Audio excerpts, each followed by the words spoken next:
Bonjour et bienvenue dans cette nouvelle vidéo d'initiation à la création de jeux vidéo avec le logiciel Unreal Engine. Dans la vidéo précédente, nous avons créé un nouveau projet à partir d'un template fourni par Unreal Engine.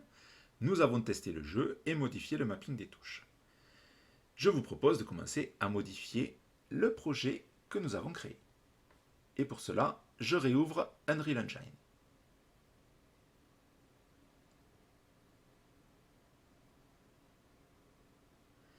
Maintenant que nous avons créé des projets, Unreal Engine va s'ouvrir dans la section Recent Project pour nous permettre d'ouvrir rapidement les projets et non plus dans la section Game dans laquelle nous pouvions créer de nouveaux projets à partir de templates. Donc ici, on a un seul projet qui s'intitule Initiation et la mention Current que vous voyez ici, ça indique la version dans laquelle a été créé le projet. Donc pour moi, c'est la version courante. Donc tout va bien. Je peux cliquer sur le bouton Open.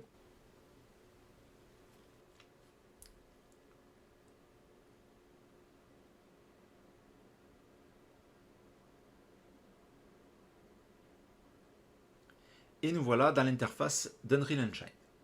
Donc cette interface est divisée en plusieurs zones. La première zone, la plus grande qui est au centre, va vous permettre de visualiser votre projet, donc de savoir quels sont les objets, où est-ce qu'ils sont placés. Vous avez une zone en haut à droite qui va lister l'ensemble des éléments qui constituent votre projet. Donc par exemple, ici vous voyez que votre projet contient un objet qui s'appelle sm-cube4. Si je clique dessus, le logiciel va le mettre en évidence et donc il s'agit de cette zone ici. Et donc vous aurez accès à l'ensemble des éléments qui constituent votre projet. Donc vous voyez dans ce template, il est déjà fourni avec un certain nombre d'éléments sur lesquels on va pouvoir évoluer. En bas à droite, vous allez avoir accès à toutes les propriétés qui correspondent à l'objet que vous avez sélectionné. Donc ici, par exemple, cet objet-là, on va pouvoir modifier l'ensemble de ses propriétés. Donc il y en a énormément, on va avoir accès quand même à pas mal de propriétés là-dedans. Donc on verra ça un tout petit peu plus tard. Dernière chose que je veux vous montrer rapidement, c'est le Content Drawer. Donc le Content Drawer, vous y avez accès en cliquant sur l'icône en bas à gauche de l'écran. Le Content Drawer est en fait un répertoire qui contient toutes les ressources qui sont accessibles à votre projet. Donc il va contenir par exemple tous les modèles 3D, tous les sons, toutes les textures, etc. que vous allez pouvoir intégrer dans votre projet.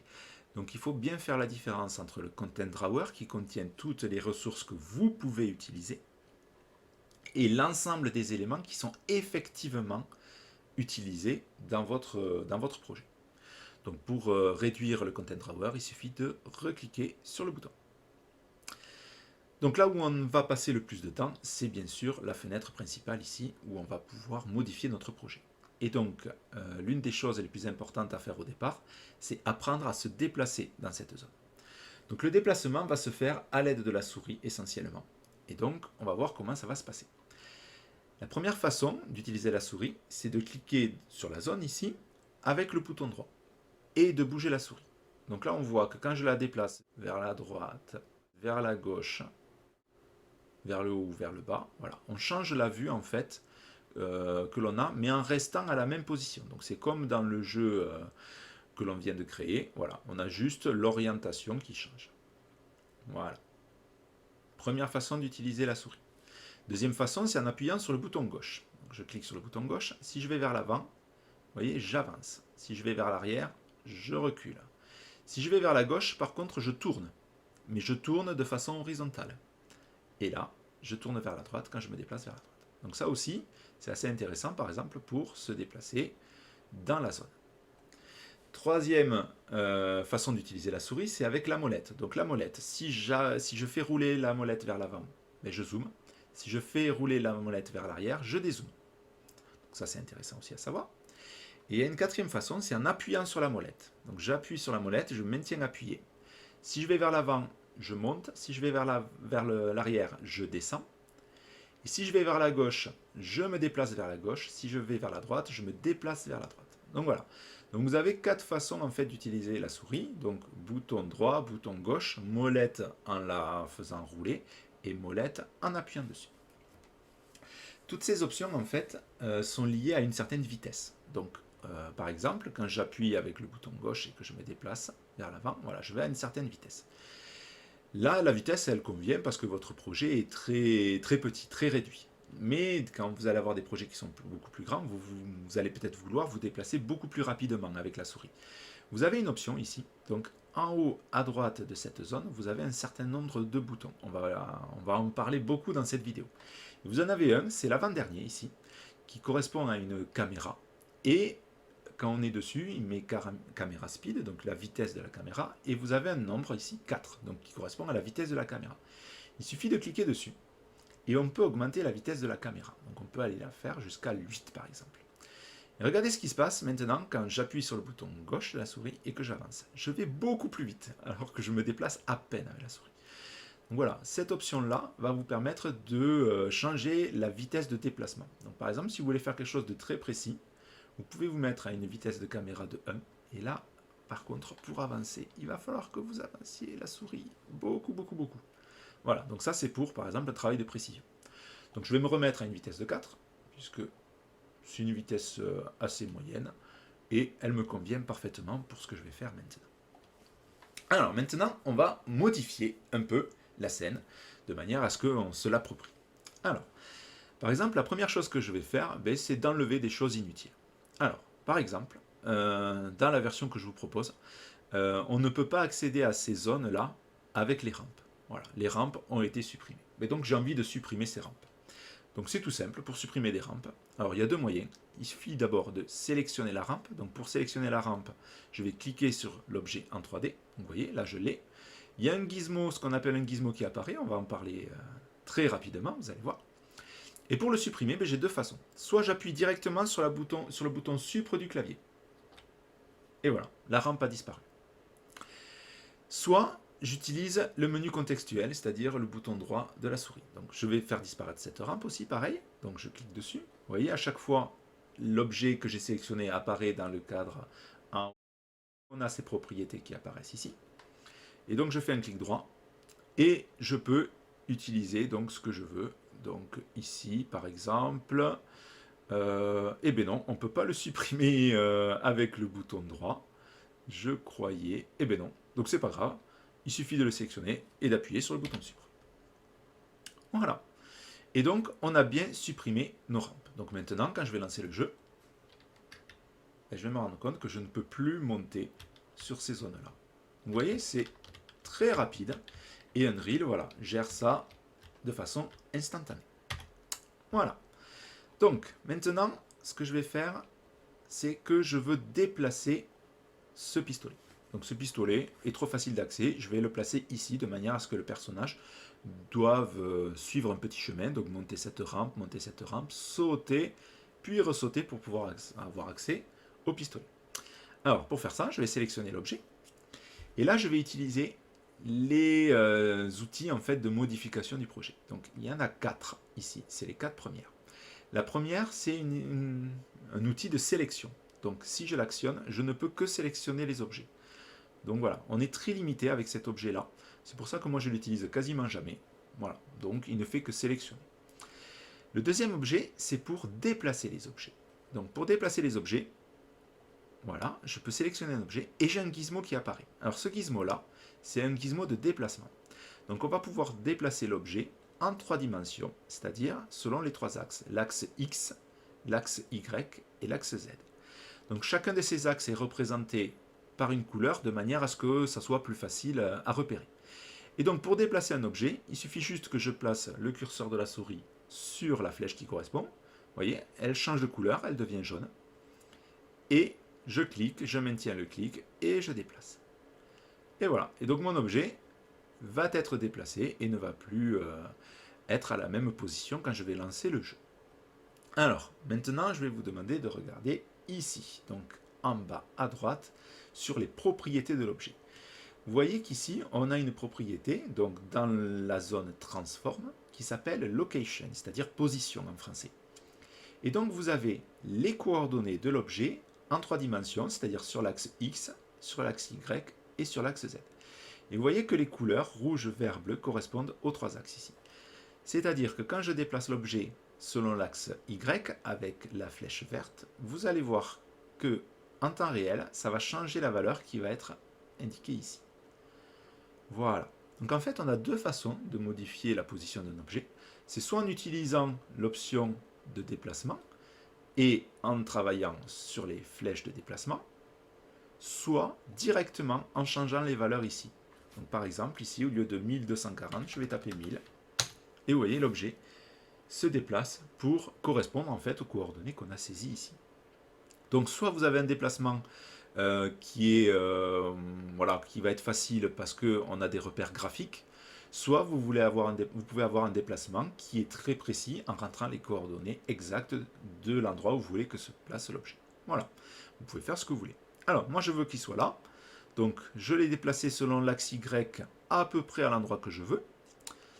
Je vais les déplacer vers le haut de manière à ce qu'on puisse le voir, donc en utilisant la flèche bleue, ça modifie les coordonnées ici. Et ensuite, je vais le déplacer selon l'axe X de manière à ce qu'on soit là. Voilà, par exemple, là, ça me convient assez bien d'avoir l'objet ici. Alors, je lance le jeu pour voir si tout se passe bien.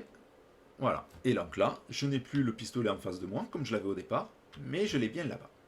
Alors, par exemple, quand le jeu va se lancer, moi je veux qu'il soit incliné de manière à ce que je le vois un peu mieux, ce pistolet. Alors, je vais faire ça. Donc, ici, j'ai l'objet de sélectionner, et je vais utiliser la troisième option. Donc la troisième option, c'est pour la rotation. Donc quand je le sélectionne, le gizmo change. Voilà, donc vous avez des gizmos différents pour chacun des modes de modification de l'objet. Et donc là, on va pouvoir, en fait, faire des rotations selon les différents axes. Donc selon l'axe X avec le gizmo rouge, selon l'axe Y avec le gizmo vert, et selon l'axe Z avec le gizmo bleu. On a également les valeurs qui correspondent ici, dans les propriétés de l'objet, mais cette fois-ci dans la ligne rotation. Donc là, pour l'instant, les trois angles sont à 0, mais dès que je vais tourner selon l'axe Z, par exemple, vous allez voir que, voilà, la valeur se change dynamiquement. Alors, avec la rotation, vous voyez, ici, ça indique bien, par exemple, que je vais me mettre à moins 90. Voilà, vous voyez, la rotation, il n'y a jamais des nombres entiers qui apparaissent. C'est rare.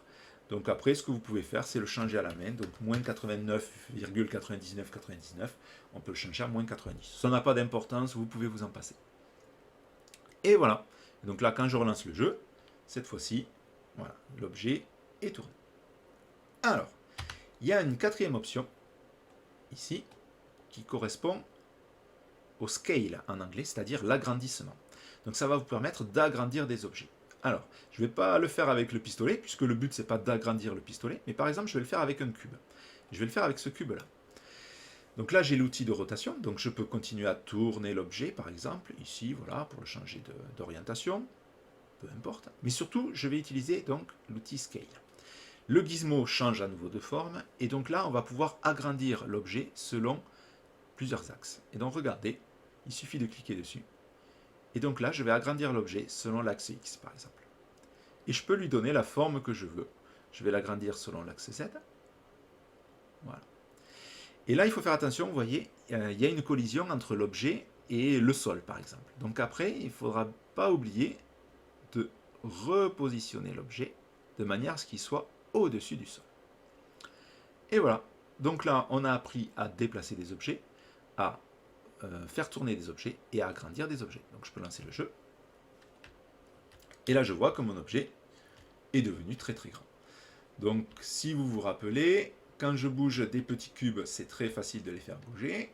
Quand je bouge des cubes moyens, ça bouge, mais c'est un peu plus dur. Et quand je bouge, je tente de faire bouger des cubes très gros, ben là, ça ne fait rien. Donc Unreal Engine gère, si ça bouge un peu quand je suis sur les coins. Unreal Engine gère directement le poids des objets en fonction de leur volume.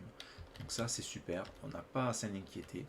Des cubes petits vont très facilement se faire déplacer, des cubes un peu plus gros, un peu plus difficilement, et des cubes très gros vont avoir beaucoup de mal à se faire déplacer.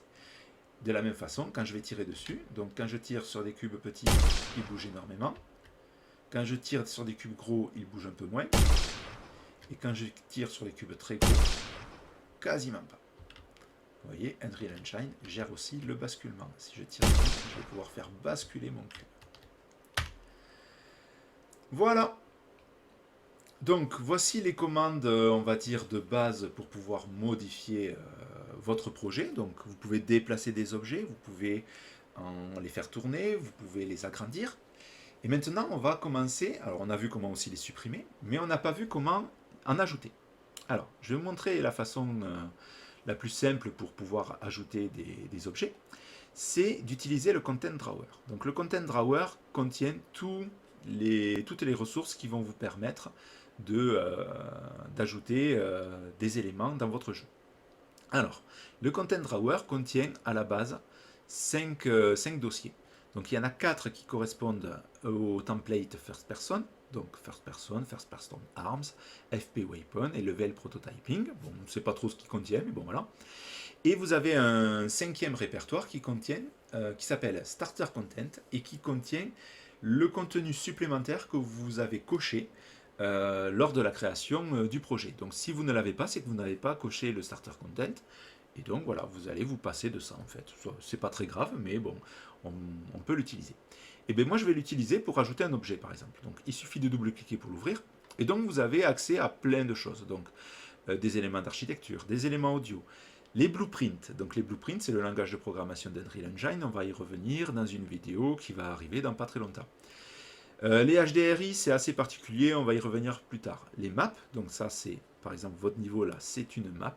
On pourrait avoir d'autres maps, des matériaux, des particules, des objets à rajouter, des props, ou à récolter plutôt, des shapes, c'est des formes, et des textures. Donc voilà. Donc par exemple, je vais ouvrir architecture pour voir ce qu'il y a dedans.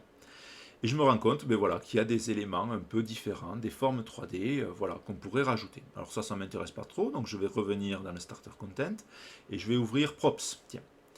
Et bien voilà, là il y a des choses plus intéressantes. Mais tiens, par exemple, il y a une table. Donc je peux rajouter une table. Donc ça c'est intéressant. Donc par exemple pour rajouter une table, il suffit juste que je place ma souris sur l'objet, que je clique dessus, que je ne relâche pas et je le glisse dans la scène. Et voilà. Donc ici, vous allez pouvoir rajouter des objets justement ici du Starter Content et du Content Drawer pardon, qui contient le Starter Content. Et vous voyez ici, cet objet maintenant, il fait partie des éléments qui sont contenus dans votre projet. Et donc, il est référencé ici avec une position, une rotation et un agrandissement. Voilà. Et donc, quand je lance le jeu, maintenant, vous allez pouvoir voir la table. Très bien. Voilà comment rajouter, par exemple, un objet à partir du Content Drawer. Alors, le Content Drawer, par contre, vous allez avoir un souci, peut-être au bout d'un moment, c'est qu'il va contenir énormément d'objets. Et donc, il est parfois difficile de retrouver un objet particulier qu'on a déjà utilisé. Alors, il y a une façon encore plus simple de faire ça, de repérer en fait un objet, mais qui est déjà positionné sur votre scène. Par exemple, j'ai envie de rajouter un autre cube comme ça. Il suffit de cliquer dessus, de faire un clic droit, et ici, de cliquer sur Browse to Asset. Donc là, en fait, il va ouvrir le Content Drawer exactement à l'endroit où se trouve l'asset qui a permis de servir de ressource pour ajouter cet objet. Donc je clique dessus.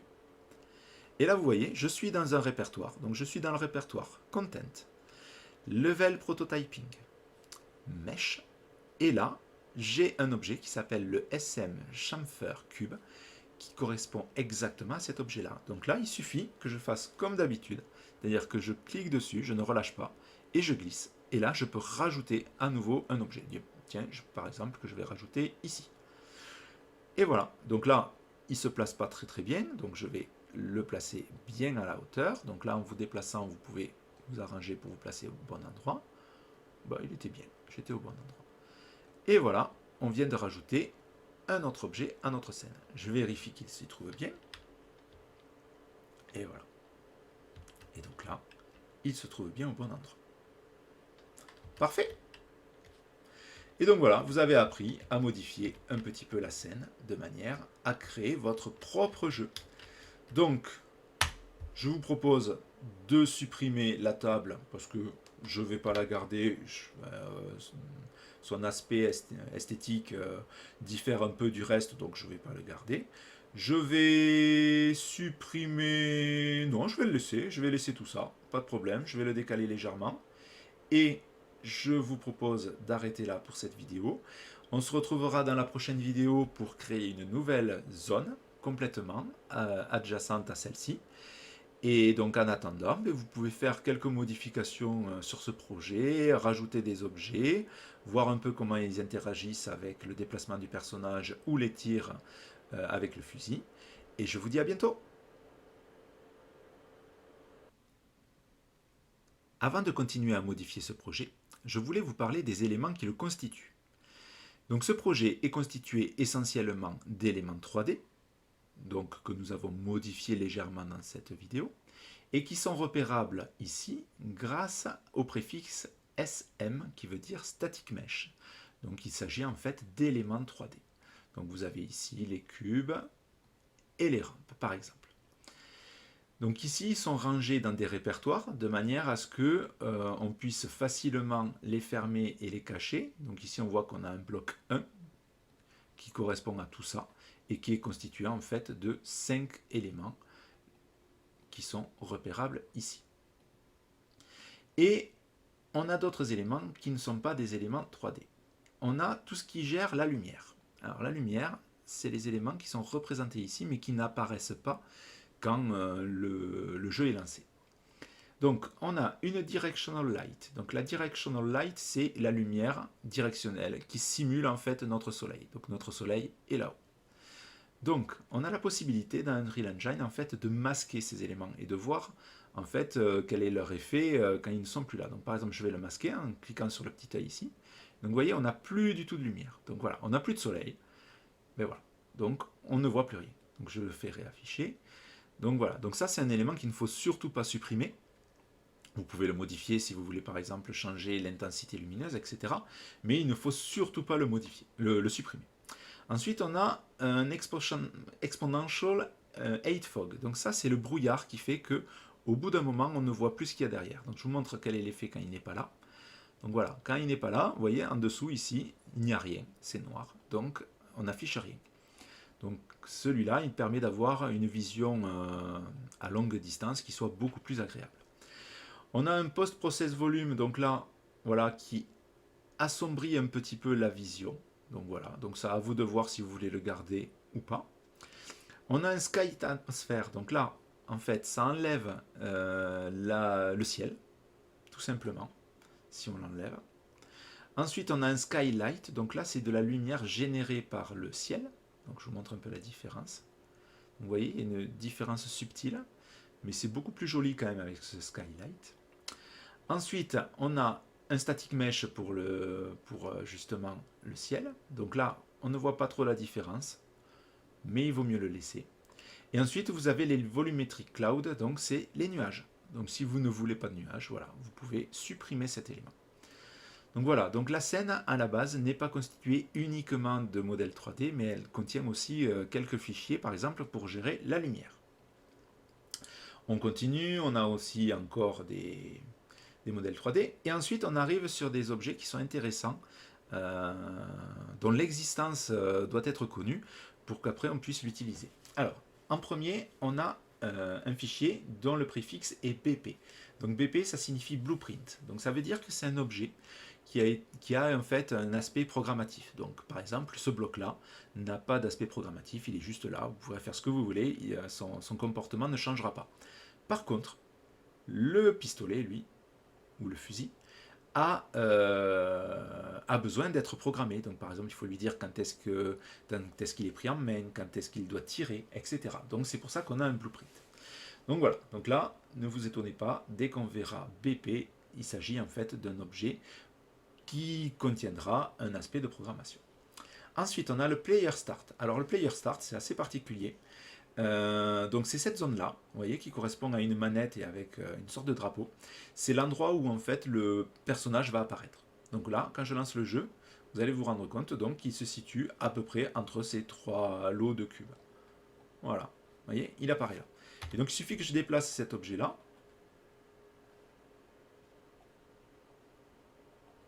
Pour que le personnage apparaisse au nouvel endroit.